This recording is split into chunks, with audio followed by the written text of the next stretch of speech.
নমস্কাৰ, মই মজিদ। বন্ধুসকল, পলকতে চামকাজি সন্ধিয়াৰ 7টা গুৰুত্বপূৰ্ণ খবৰ। প্ৰথমটো খবৰ, কাইলৈৰ পৰা আৰম্ভ হ'ব মেট্ৰিক পৰীক্ষা। 10 ফেব্ৰুৱাৰী মঙলবাৰ অৰ্থাৎ কাইলৈৰ পৰা 2026 বৰ্ষৰ HSLC পৰীক্ষা আৰম্ভ হ'ব আৰু এইবাৰ নতুন নিয়মৰ মাজেৰে অনুষ্ঠিত হ'ব মেট্ৰিক পৰীক্ষা। পৰীক্ষাৰ্থীসকলে মানিব লাগিব কেইবাটাও নতুন নিয়ম আৰু প্ৰতিগৰাকী পৰীক্ষাৰ্থীলৈ আমাৰ চেনেলৰ তৰফৰ পৰা জনাইছোঁ আন্তৰিক শুভেচ্ছা। চাওঁ আহক এইবাৰ কি নতুন নিয়মৰ মাজেৰে অনুষ্ঠিত হ'ব মেট্ৰিক পৰীক্ষা। 10 ফেব্ৰুৱাৰী মঙলবাৰ অৰ্থাৎ কাইলৈৰ পৰা আৰম্ভ হ'ব HSLC পৰীক্ষা। মাজত মাত্ৰ কেইটামান ঘণ্টা বাকী। এইবাৰ সৰ্বমুঠ ৰাজ্যৰ 4,38,565 গৰাকী পৰীক্ষাৰ্থী অৱতীৰ্ণ হ'ব মেট্ৰিক পৰীক্ষাত আৰু ছাত্ৰৰ সংখ্যা 1,90,243 গৰাকী আৰু ছাত্ৰীৰ সংখ্যা 2,48,322 গৰাকী। আৰু এইবাৰ ৰাজ্যৰ 1,044টা চেণ্টাৰত অনুষ্ঠিত হ'ব মেট্ৰিক পৰীক্ষা। পূৰ্বতকৈ এইবাৰ বৃদ্ধি কৰা হৈছে 117টা চেণ্টাৰ। পৰীক্ষাৰ প্ৰশ্নকাকত প্ৰতিটো ভাষাত থাকিব পৃথকে পৃথকে। এইবাৰ পৰীক্ষাৰ বাবে অনা হৈছে কেইবাটাও নতুন নিয়ম। কি নতুন নিয়ম অনা হৈছে চাওঁ আহক। পৰীক্ষা কেন্দ্ৰৰ চেণ্টাৰ ইনচাৰ্জৰ বাবেও আহিছে এইবাৰ গাইডলাইন। এইবাৰ HSLC আৰু হায়াৰ ছেকেণ্ডাৰী পৰীক্ষা নহয় প্ৰাইভেট স্কুলত, অৰ্থাৎ ব্যক্তিগত খণ্ডৰ স্কুলত এইবাৰ পৰীক্ষা অনুষ্ঠিত নহ'ব। নিৰীক্ষক হিচাপে নাথাকে প্ৰাইভেট বিদ্যালয়ৰ কোনো শিক্ষক। ব্যক্তিগত বিদ্যালয়ৰ শিক্ষকসকলক এইবাৰ নিৰীক্ষক হিচাপে নিযুক্তি দিয়া নহয়। সম্পূৰ্ণভাৱে চৰকাৰী শিক্ষকে পৰিচালনা কৰিব এইবাৰৰ মেট্ৰিক পৰীক্ষা। আৰু নতুনকৈ নিযুক্তিপ্ৰাপ্ত শিক্ষকৰ কান্ধত পৰিব পৰীক্ষা কেন্দ্ৰ নিয়ন্ত্ৰণৰ ভাৰ। স্বচ্ছভাৱে পৰীক্ষা অনুষ্ঠিত কৰাৰ বাবে লোৱা হৈছে বিশেষ সিদ্ধান্ত। প্ৰাইভেট স্কুলৰ শিক্ষকে অনিয়ম কৰিলে ল'ব নোৱাৰিব বিভাগীয় ব্যৱস্থা। আৰু এইবাৰ যিহেতু নিৰ্বাচনী ধামখুমীয়াৰ মাজতে অনুষ্ঠিত হ'ব মেট্ৰিক পৰীক্ষা, সেয়ে পৰীক্ষাত বেমেজালি সৃষ্টি কৰিবলৈ চেষ্টা কৰিব পাৰে দুষ্ট চক্ৰই। আগৰ দৰে প্ৰশাসনৰ সহায় নাপাব এইবাৰ, সেয়ে দায়িত্ব বাঢ়িব শিক্ষকসকলৰ। পৰীক্ষা কেন্দ্ৰৰ নিয়ন্ত্ৰকসকলে দায়িত্ব দিব নোৱাৰিব অন্য কোনো লোকক। পৰীক্ষা নিয়ন্ত্ৰণত খেলিমেলি হ'লে ক্ষমা নকৰিব জনতাই। আৰু প্ৰশ্নকাকত থকা কক্ষত শিক্ষক শিক্ষয়িত্ৰীয়ে নিব নোৱাৰিব মোবাইল ফোন। আৰু উত্তৰ বহি থকা কোঠাত CCTV চলি আছেনে নাই সেয়া নিৰীক্ষণ কৰিব শিক্ষকে। আৰু এইদৰে এইবাৰ অৰ্থাৎ 2026 বৰ্ষৰ মেট্ৰিক পৰীক্ষা অনুষ্ঠিত হ'ব কেইবাটাও নতুন নিয়মৰ মাজেৰে। পৰৱৰ্তী খবৰ, গৌৰৱ গগৈৰ পাকিস্তান লিংক সন্দৰ্ভত মুখ্যমন্ত্ৰী হিমন্ত বিশ্ব শৰ্মাৰ সংবাদমেলৰ পিছতে আজি সংবাদমেল পাতি এই সন্দৰ্ভত স্পষ্টীকৰণ দিলে গৌৰৱ গগৈয়ে। গৌৰৱ গগৈয়ে এই সন্দৰ্ভত কি কৈছে চাওঁ আহক। গৌৰৱ গগৈয়ে এই সন্দৰ্ভত মন্তব্য কৰি কয় যে 13 বছৰ পূৰ্বে মোৰ পত্নীয়ে আন্তঃৰাষ্ট্ৰীয় সংস্থাৰ কামত এবছৰ পাকিস্তানত আছিল। গতিকে মোৰ পত্নীয়ে তাত ক'ত আছিল, কেনেকৈ আছিল, ক'ত ঘূৰিছিল, নতুনকৈ বিয়া হোৱা এজন স্বামী হিচাপে সেইখিনি জানিবলৈ ময়ো গৈছিলোঁ। মই সকলো চৰকাৰী নথিপত্ৰ লগত লৈ গৈছিলোঁ।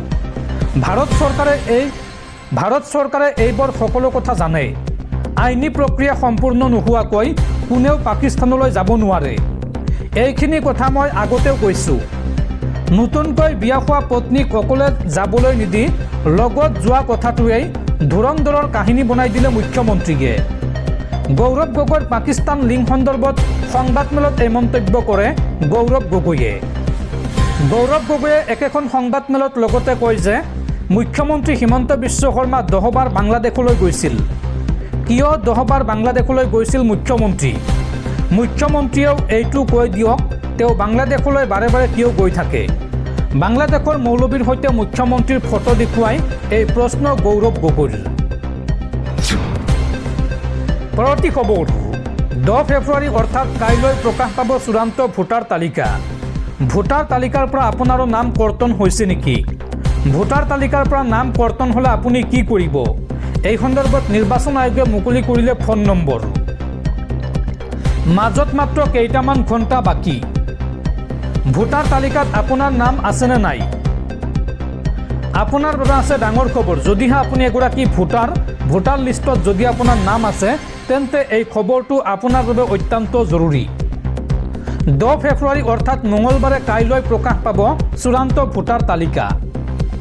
আৰু এই ভোটাৰ তালিকাত আপোনাৰ নাম নাথাকিলে কি কৰিব আপুনি চাওঁ আহক। নিৰ্বাচন আয়োগে এই সন্দৰ্ভত মুকলি কৰিছে ফোন নম্বৰ।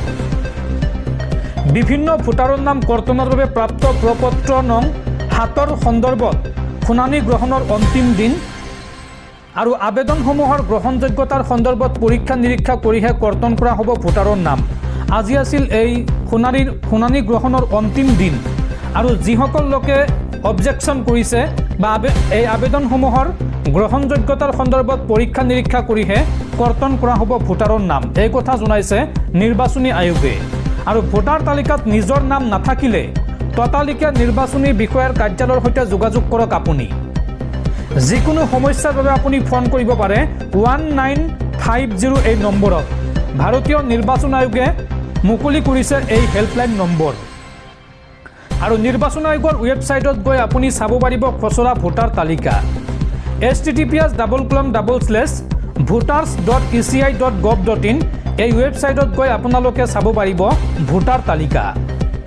দৰ্শকসকল আৰু বহুতো গুৰুত্বপূৰ্ণ খবৰ আছে। তাৰ আগতে আপোনাক জনাওঁ যে যদি আপুনি এতিয়ালৈকে এইটো ভিডিঅ'ত লাইক কৰা নাই তেন্তে এতিয়াই ভিডিঅ'টোত লাইক কৰি দিয়ক। আৰু এনেকুৱা ধৰণৰ ভিডিঅ' মই নিতৌ চাবলৈ চেনেলটো ছাবস্ক্ৰাইব কৰি কাষত থকা বেলাইকনটো প্ৰেছ কৰি ৰাখক।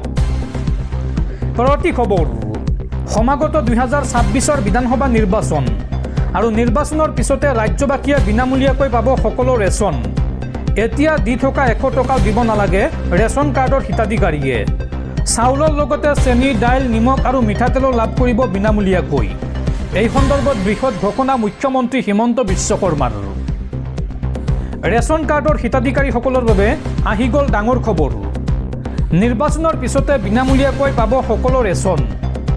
এতিয়া দি থকা 100 টকাও দিব নালাগে ৰেচন কাৰ্ডৰ হিতাধিকাৰীসকলে।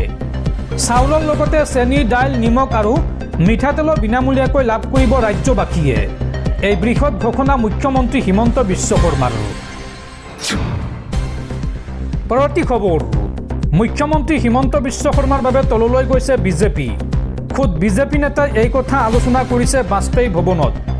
মুখ্যমন্ত্ৰীৰ বিৰুদ্ধে এই বিস্ফোৰক মন্তব্য ধুবুৰীৰ সাংসদ ৰকিবুল হুছেইনৰ। মুখ্যমন্ত্ৰী হিমন্ত বিশ্ব শৰ্মাৰ বাবেই তললৈ গৈছে বিজেপি। খুদ বিজেপি নেতাই এই কথা আলোচনা কৰিছে বাজপেয়ী ভৱনত। হিমন্ত বিশ্ব শৰ্মাক আঁতৰাই নিদিলে শেষ হৈ যাব বিজেপি। তেওঁৰ লগত থকা মানুহেই তেওঁৰ কথা বতৰাৰ বিৰোধিতা কৰিছে এতিয়া। গাদীখনৰ বাবে কিয় ইমান তললৈ গৈছে হিমন্ত বিশ্ব শৰ্মা? মুখ্যমন্ত্ৰীৰ বিৰুদ্ধে এইদৰে বিস্ফোৰক মন্তব্য কৰে ধুবুৰীৰ সাংসদ ৰকিবুল হুছেইনে। পৰৱৰ্তী খবৰ, 26 বিধানসভা নিৰ্বাচনৰ পূৰ্বে কংগ্ৰেছত মক্ষম আঘাত। এইবাৰ প্ৰদেশ কংগ্ৰেছৰ জ্যেষ্ঠ মুখপাত্ৰ ডক্টৰ সঞ্জু বৰুৱাৰ দলত্যাগ। AICCৰ অধ্যক্ষ মল্লিকাৰ্জুন খাৰ্গেলৈ পদত্যাগ পত্ৰ প্ৰেৰণ জ্যেষ্ঠ মুখপাত্ৰ ডক্টৰ সঞ্জু বৰুৱাৰ।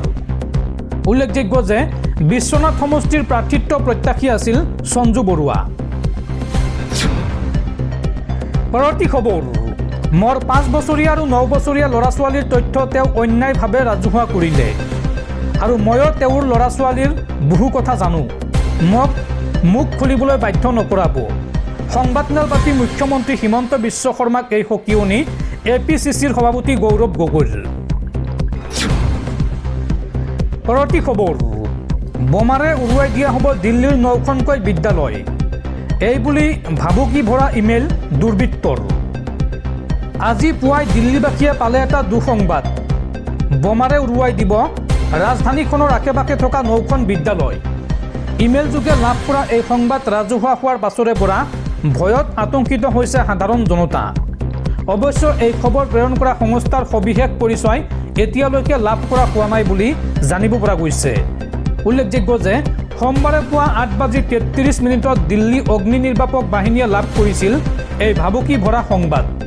ইয়াৰ পিছতে অগ্নি নিৰ্বাপক বাহিনীৰ টেণ্ডাৰ আৰু বোমা স্কোৱাডক ততাতৈয়াকৈ স্থানসমূহলৈ প্ৰেৰণ কৰে প্ৰশাসনে।